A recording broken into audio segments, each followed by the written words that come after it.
Action! So welcome everyone to our series of webinars. I'm Dr. Vin, I'm one of the GPs at the practice. And I'm Saira, I'm one of the managers at the practice. So our webinar is going to be based around asthma, and we're going to be doing 8 webinars with different topics about asthma specifically. So our first question, Saira. What is, well actually, before I ask what is asthma, how do you pronounce asthma? Because there's the T and the H. Are you meant to say it? Some people do. Okay. It depends on your accent, but I say asthma. I say asthma too, so it's fine, right? Okay. Yeah. So what is asthma? So asthma is a long-term condition. It's characterized by breathing difficulty. It's a condition that unfortunately doesn't have a cure. No. But don't fret. There are medications that we can use to help keep it under control. Some people might use inhalers. There might be tablets available, other types of medications as well. And so what's the difference between the lungs of someone who doesn't have asthma compared to somebody who does have asthma? Yeah, so in your lungs and your breathing apparatus, you've got pipes. In someone who's got asthma, you can get swelling and they can become narrowed. Okay. So if you imagine if you were whistling, you have to purse your lips together. Have we got those whistles? Add in sound effects. Okay, so you've got to purse your lips together to blow, and it creates a whistling noise. That's essentially what's happening in an asthmatic, but in somebody who's not asthmatic, their windpipes are going to be more open and there's not going to be any whistling noise. So are there windpipes like that all the time, or is it only when they're having an asthma attack? Actually, not necessarily just when they're having an asthma attack, but it might be related to a trigger that is causing the asthma flare-up at the time. Okay, so Saira, there's a reason why I've brought you along to these webinars. Yeah. Do you want to tell everyone why? Because I have asthma, okay, and Vin is going to tell me off. Dr. Deer is going to tell me off because I don't look after it very well. No, we no, don't. I'm joking. We don't tell people off. No. Because I have asthma, so from a very young age, I think I'm I don't even remember, maybe like 4 or 5 years old. I remember taking many trips to the hospital, and we're going to talk about kind of the symptoms of asthma and the triggers. So I'll tell you my personal stories as well. Okay. Yeah. So there's a question for you then. So what symptoms did you experience as an asthmatic? You feel like breathless. You feel like you kind of can't breathe. You mentioned wheezing, so you get kind of that whistling sound. But yeah, sometimes coughing as well, actually. But yeah, kind of like finding it difficult to breathe. Okay. Yeah, it's hard to explain. It is quite scary actually when you're going through it. But yeah, that's probably the best way I can describe it, is kind of struggling to breathe. Yeah, so it's important for not only our viewers who are asthmatic, but also our viewers have got family friends or they know somebody that's asthmatic. So it's often very difficult for them to understand what exactly they're experiencing. So it sounds like it could be a bit scary as well if you don't know what's going on. It is really scary. I remember when I was young, actually, it would be like you don't want to talk to anyone because obviously you're already struggling to breathe, so it's kind of hard to talk and things. So you can't really express sometimes what you're feeling, and it is scary, especially when you're a child. Okay, yeah, and some people describe experiencing a tightness in the chest as well. Did that happen to you? Yes, yeah, remember that as well. Okay. It's all bringing back memories now. Okay, but how is your asthma now? It is better. We're going to be talking about triggers. So now I kind of understand what triggers my asthma, what to kind of stay away from. So we're going to be talking about that. But yeah, it's a lot better. Good. Thank you for sharing. So how do we diagnose asthma? So asthma diagnosis, so often when you come in and you see one of us GPs, we will ask about what symptoms you're experiencing. So the ones you mentioned. We'll ask about timings. So we know with asthma, you can get a variation in symptoms based on the time of day. You might experience more coughing or your asthma symptoms in the night or in the morning even.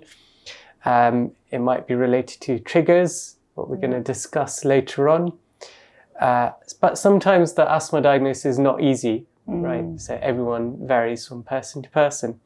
That's when we bring in a few investigations. So one of them is a peak flow. So we're going to kind of just take a short break and just show you what a peak flow is. Where's your board? So I'll just bring up a peak flow for you. So there's a mouthpiece, there's a peak flow. You've got the numbers on the meter across there. Always set that to the lowest number. So we're gonna give you a demonstration now. So Saira, if you hold on to this. So usually you should be standing so you can get a good deep breath in. Take a deep breath in, purse your lips around the rim, and you blow out as quickly and as fast as possible. Can I just say, okay, I haven't done one of these in a while, okay? So just bear with me, guys, okay? No one's judging you, it's just for demonstration. All right, okay. That's okay. Okay, I mean, I'm going to be practicing. Next week, guys, next week, I'm going to do this again. Yes. Can I see what yours is? Don't show off. Okay, you know what? Let's just stop there. So that's a peak flow. There's also a spirometry available. So let's get a spirometry up on the screen. And then there's other special tests as well available that your asthma clinic might need to do if they're unsure. So I think we'll go through some of those tests in another session. We've got future webinars where we'll be discussing them in detail. In terms of asthma medications, so we're just going to give you a brief about them. Do you remember what kind of medications you used? I remember I had 2 inhalers. So there was a brown one and a blue one. Okay. Don't ask me what they were called. Yeah. I still don't know what they're called. Yeah. Brown one, blue one. There was sometimes like tablets, some pink tablets that I used to have to take. Yeah. But the brown one, blue one, I remember the brown one tasting horrible. I used to hate taking it, but I know you have to take it and it's very important, okay, everyone who's listening. But the blue one, I remember, I think that was the reliever, right? Yes. So that one would make a massive difference when I would take it. But I'm sure you're going to tell us a bit more about what all of those were. Yeah, let's grab the inhalers if they're there. Cut. So Saira was just talking about the inhalers you used to use. So you mentioned the reliever inhaler, preventer inhaler. So that's exactly one of the mainstays of asthma treatment. So if I just bring this inhaler up to one of the cameras, you can see this is an example of an inhaler. It's a demonstration one. But essentially you have something called a preventer inhaler and you have a reliever inhaler. And fortunately they do exactly what it says on the tin. So the prevention inhalers you take regularly. So that's one you might have been taking in the morning and the evening. And that's to kind of prevent you from getting an asthma flare-up. Mm-hmm. And then a reliever inhaler, so if you're experiencing the asthma symptoms, then you can use a reliever inhaler at that time to actually improve your symptoms. So there's other types of therapies as well. There's MART therapy, which is an inhaler that you use both as a preventer and you can also use it as a reliever. Does that stand for something? MART? It does, but am I testing your knowledge? So that's MART therapy. And then there's other types. There's I think the tablets you had were during an acute flare-up or exacerbation. That's called prednisolone. That's a steroid. That's another topic. We'll cover that later. But there's also tablets available or sachets that you can mix with water. That's for prevention as well. That one's called Montelukast. And then there's even injectables available as well. Okay, didn't know called that. Biologics, for if you've got particularly bad asthma. So mine wasn't that bad, thank God. Well, judging by you needing to take the prednisolone, it might have been a little bit bad. It was. But we can talk about ways to control that a bit better. Okay. So we discussed that the asthma attack can be a scary time for you, and some of the symptoms can be quite serious. But what does an asthma attack actually feel like? Do you really want to know? Yes. Like really want to know? Yeah, I think. Okay, close your eyes. This is what it feels like. So you've mentioned that you know sometimes you've had an asthma flare-up. Do you feel comfortable telling everyone what actually happened? Yes, I've had a few. So I think, yeah, you feel, like I mentioned before, you kind of feel breathless. You feel like you can't breathe. Sometimes you might be coughing. Your chest feels tight. What I find helps is kind of, sitting up straight, because sometimes I would get it, if I'm having an asthma flare up in the evening, I might be lying down and I feel like that makes it worse. So just sitting up straight. I would sit by the window. I'd find that getting some fresh air, just kind of taking deep breaths would really help. Obviously using the preventer inhaler. I'll take my time and kind of really breathe it in. I think we're going to talk about spaces a bit later on. But just kind of stay calm by taking those kind of really deep breaths. Yeah. I feel like that would really calm things down. Try not to talk or anything. If it was really bad, I feel like this was probably a bit more when I was younger. We would sometimes end up in the hospital when it would be kind of really bad. When I think my parents would realise that I'm really struggling, or they could hear that I couldn't breathe. But luckily we had a hospital very close by, so it wasn't, And you're still here, so I'm still here, guys. I pulled through. I pulled through. Well, thank you for telling us your story.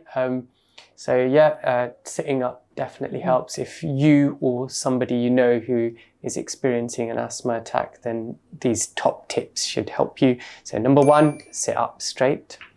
Yeah, that's it. Thank you. Number 2, so you can take a puff off your inhaler. And you can repeat that every 30 to 60 seconds. You can repeat it up to 10 times. Okay. If you're not feeling better, and by the way, that's the reliever. I know you mentioned using a preventer inhaler, but we would use the reliever, which is usually the blue one, called salbutamol. If you've taken about 10 puffs of that and you're not feeling better, then that's the time you should be calling 999. So call for an ambulance or seek urgent medical attention. So those are the top tips for an asthma flare-up. So thank you for watching this week's asthma webinar. Just to summarize, so we discussed what asthma is. It's a long-term condition that can affect your breathing. We talked about their symptoms. Yep, so tightness of the chest, wheezing or coughing. We discussed that the asthma diagnosis is not always easy. Sometimes we can tell by the history, but other times we need investigations. The management might include inhalers, you've got tablets or some other kinds of medications even. Sometimes. And then the inhalers are usually, we discussed the preventer, reliever, and the MART therapy as well. We discussed the top tips for asthma for you or someone you might know. Thank you very much for tuning in again. And if you have any questions, contact us either on social media or you can put it in the chat bot. If we don't get time to answer them, we'll answer them next week. Thank you. Thank you. Bye.